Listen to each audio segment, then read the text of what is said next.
Everyone forgive me. I'm 3 hits deep. It's 30 minutes before my old woman bedtime. And I am so deeply autistic about this subject. All right. Question for my audience. I know this applies to at least one of you. How many of you have visited the second largest U.S. state, otherwise known as the home of the Alamo or Cowboy City? I visited Texas. Help I was there for 2 me. hours if it counts, in a layover. Help. All right. Secondary question. How many of you have visited the city of Gumption? It's right outside of Odessa, about 22 miles. Help. That does not answer the question. Anyone? Anyone at all? No. I don't even know what city you're talking about, to be honest. Nobody. Good.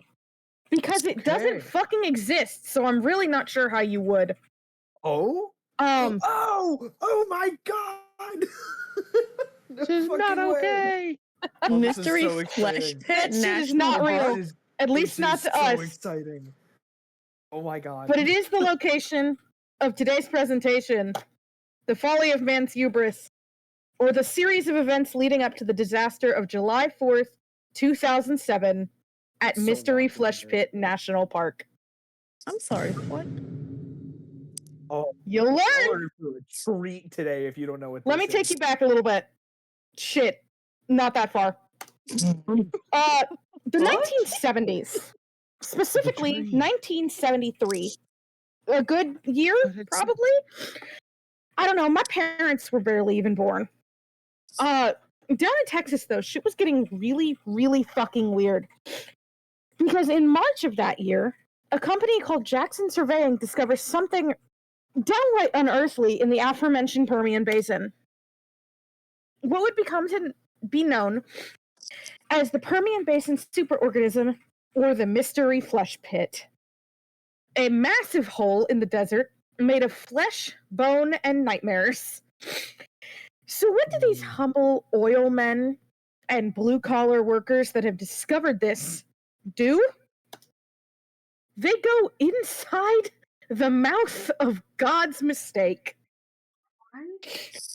From March to August of 1973, they work tirelessly, excavating through pools of blood and sinewy flesh until finally they reach a depth record of about 1,800 feet, or about right here where you see my cursor.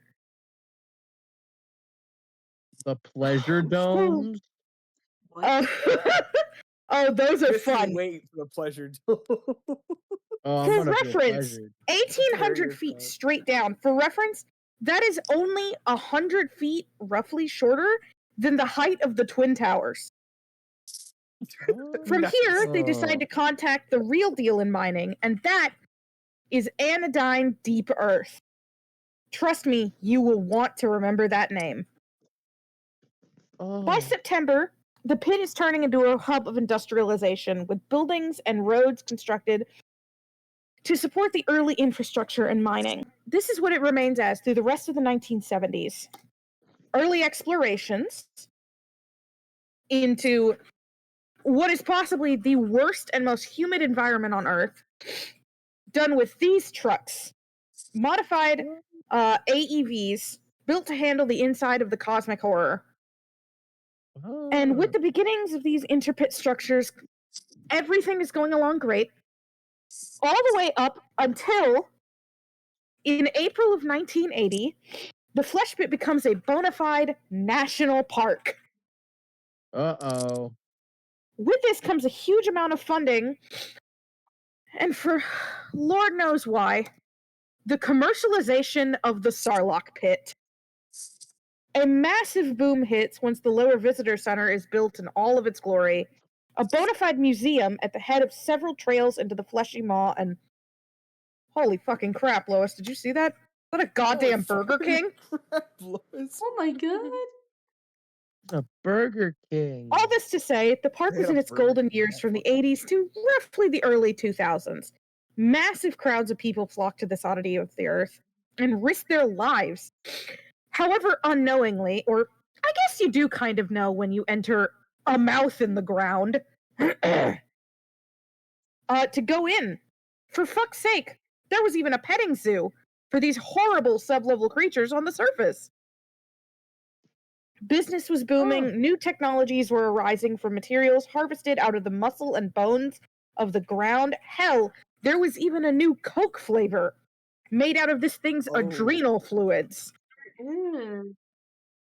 It was called Coca-Cola Heartthrob, and it was a mild aphrodisiac. See, those pleasure domes that Tommy very aptly noticed earlier, were adrenal fluids from this organism segregated into different pools, basically, and each one of them had a different concentration of the specific material that was full on an aphrodisiac. There is a pool where you are required to enter naked so as to not disturb the interior environment, and as reported, hundreds of children have been sired there. Who up getting freaky in the flesh pit? Who up getting freaky in the fucking flesh pit? I'm fleshing my pit. As they go, all things that come up must go down. So now that you've got the backstory of this park, let me set the stage for the night it all goes to hell. Picture this. It's the 4th of July. Your family has tickets to the fireworks show on the surface of the pit. But the morning drags on and on, and it starts to rain. And rain. Torrential amounts. And so much so that at 10:29 a.m., the fireworks show is canceled. You're sad, but hey, the park hours have been extended until midnight, past their usual 8 p.m., so you can at least explore for a little bit longer. Unbeknownst to you, the night shift changes over as the park would usually close, 8 p.m. By 9:16 p.m., the harvesting crews in the western zones of the pit go off the fucking rails and rack up extraction amounts just in time for that sweet, sweet holiday bonus. But what's this? At 9:30, the pit's infrastructure software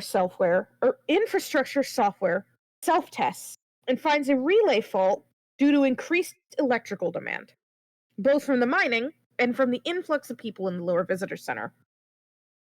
And fuck, that isn't good. By 9:41 p.m., a disastrous amount of water has collected inside of the pit's sand gullet, which is basically the little drainage pit that the mouth has so that all of the water doesn't go directly into the pit. This water cannot be drained because of the relay fault. A separate circuit activates a backup generator, but guess fucking what, buddy? That shit is rusted to hell because it's inside flesh all day. By 9:48 p.m., thousands of gallons of water pour directly into the pit's lungs.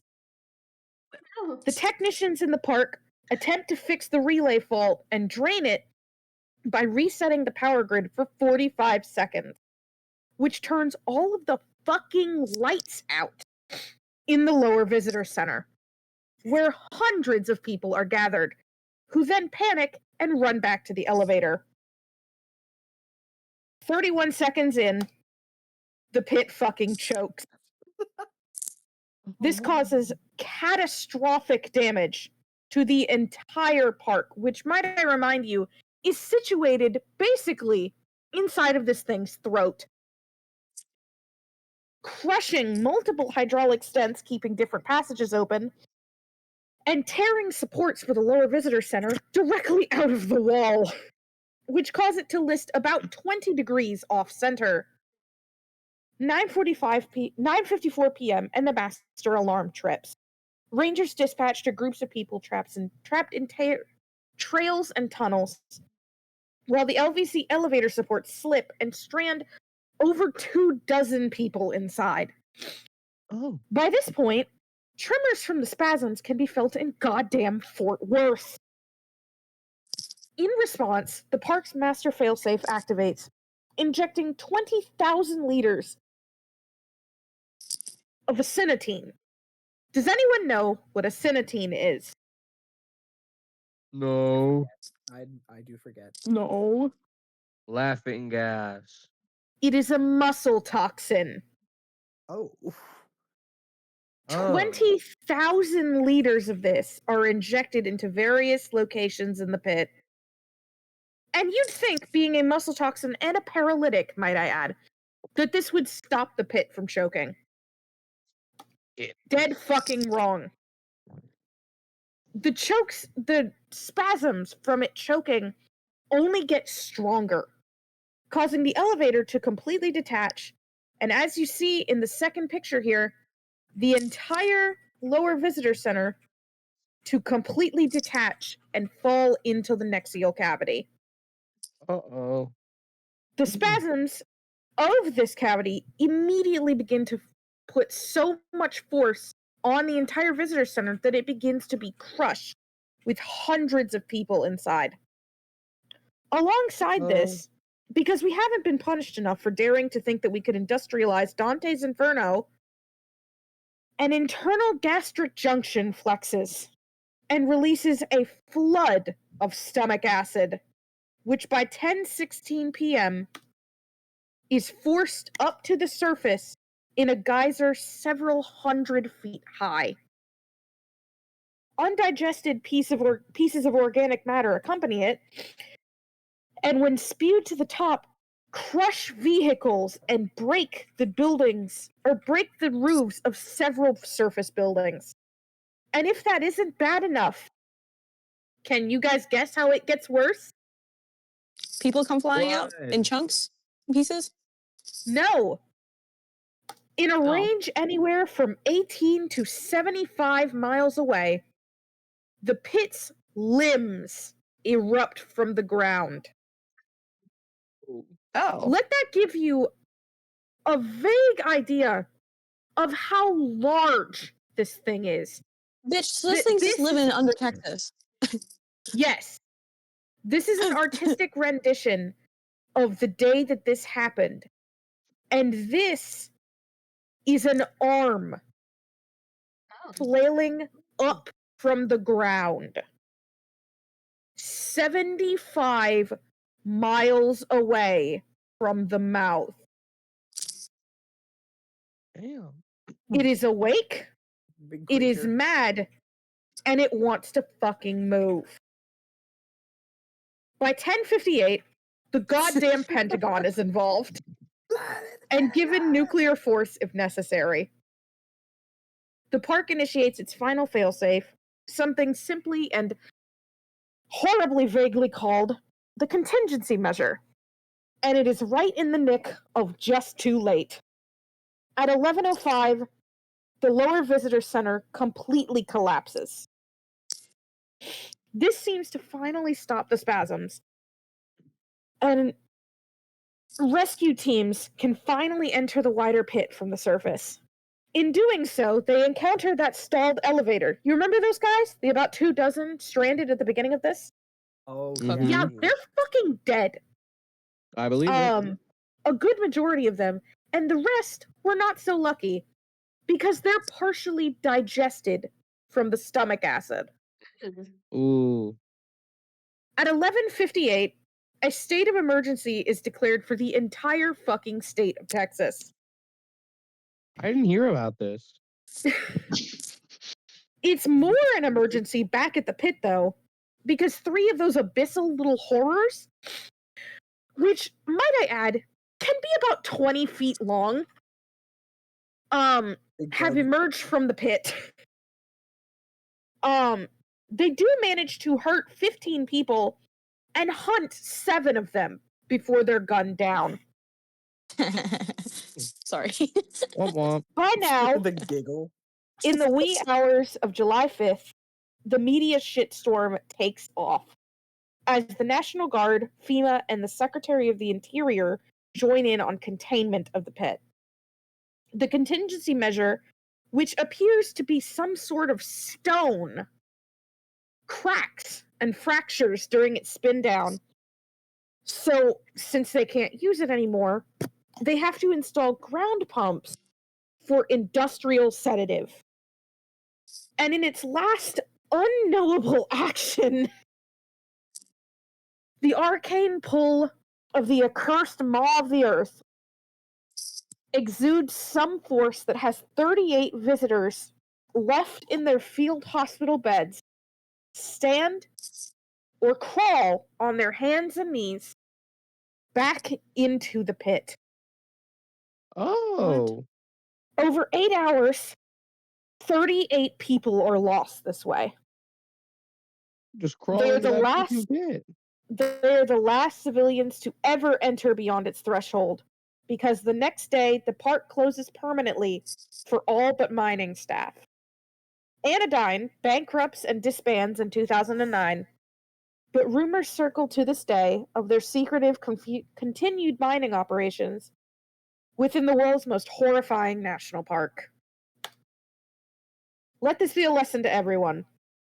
If you see a giant, fleshy pit in the ground, don't stop to think if you can. Stop to think if you goddamn should. Very Yo. This is Holy shit, yo. Lois. Holy crap, Batman. This good. is Holy crap! holy Lo- crap. yeah, that's Holy bad. holy bat crap, man. And let me tell you, this only scratches the surface. Of the flesh pit? This only tells you about the disaster. This doesn't tell you about the park, about its internal, like, landmarks, Makings. about the actual industrialization of the place. So yeah, so they only got into the throat. They didn't get deeper than the actual stomach because Oh, no. They have. The lower visitor center was in the throat. And all of the park's trailheads went from the visitor center. Oh, Hold okay. on, let me go back up here. They've gotten Those all are the way accessible down quality. here. Can I start from that slide? Yes. So by 1974, they had already gotten all the way down here. The actual depth of the pit, if I remember correctly, that they have examined is 19,000 feet. Straight down.